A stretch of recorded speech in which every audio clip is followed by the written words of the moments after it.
It's me, Fred Stoller, from Seinfeld, Everybody Loves Raymond, and Dumb and Dumber.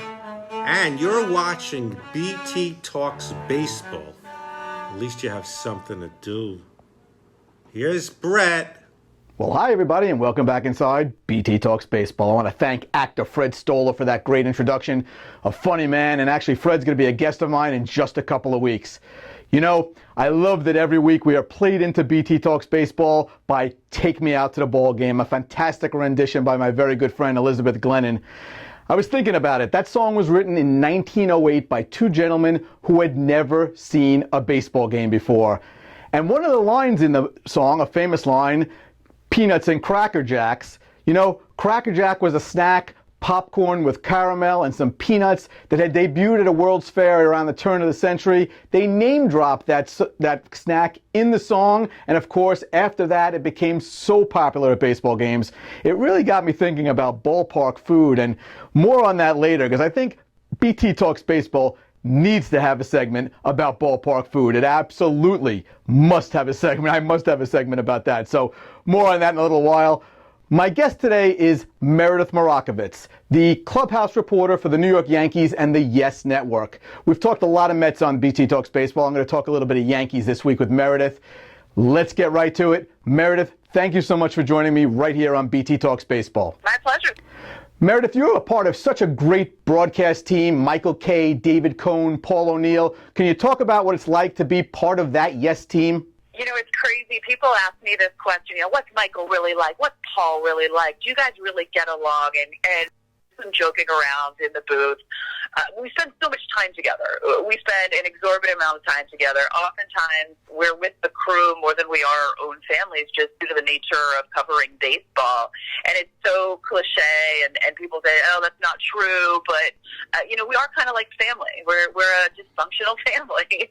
And, we all get along, and we all truly like each other. I think we have really great people working at the Yes Network, not only the people you see on TV, but the people behind the scenes as well that work very hard to put out a quality product day in and day out. And I think it's important that you work with people that you like and that people get along, because we do spend so much time together.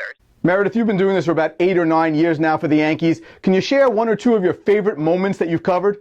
I think they're all different for different reasons, but if there is one moment that even in my short career with Yes Network so far, or actually two really, that I look back on and I'm like, you know what, wow, that was pretty cool to be a part of. And there are historical moments in Yankees history, and I'm sure you watched the game yourself, Derek Jeter's final game at Yankee Stadium. That was just a storybook ending to an unbelievable career.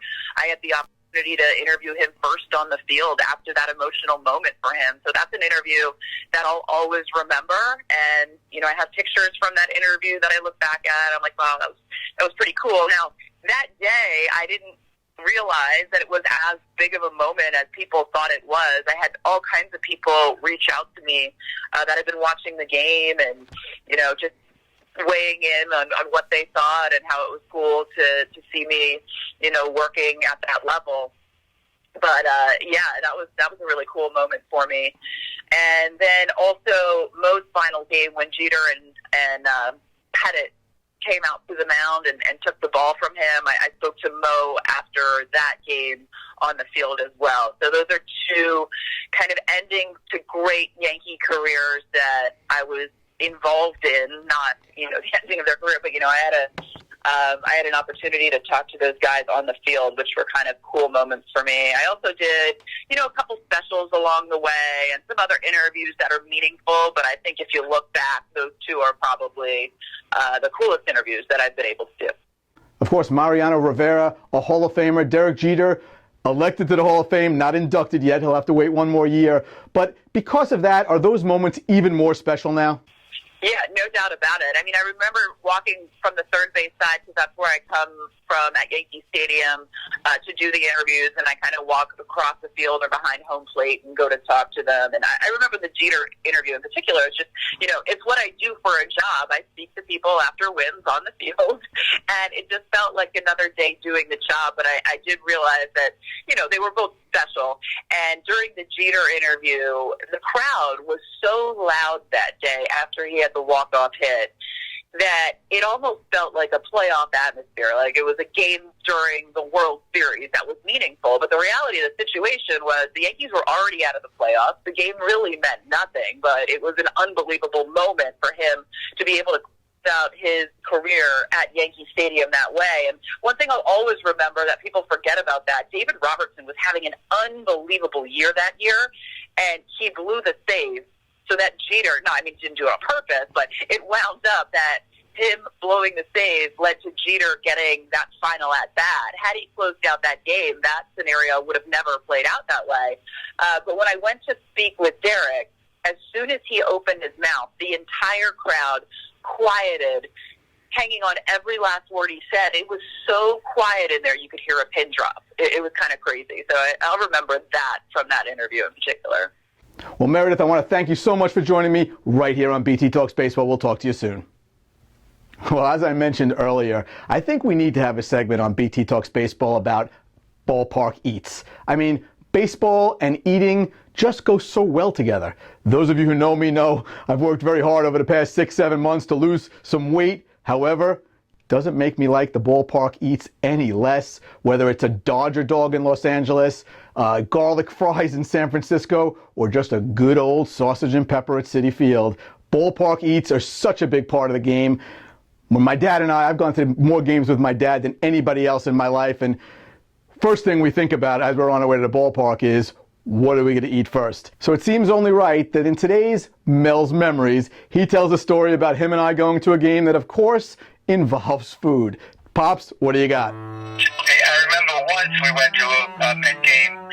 It was the day you had your wisdom teeth out, and we were sitting on the third base side, and you were taking penicillin, and you were very uncomfortable, but that didn't stop you from eating a hamburger, and you kept complaining that it was hurting you, but you kept eating the hamburger. I don't remember what happened to the game, but I remember you finished the hamburger.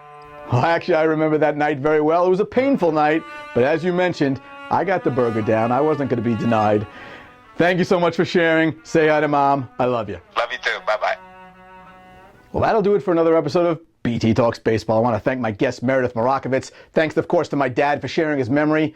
And I got to tell you, I'm really excited about this new baseball stadium food segment we're going to be doing very soon.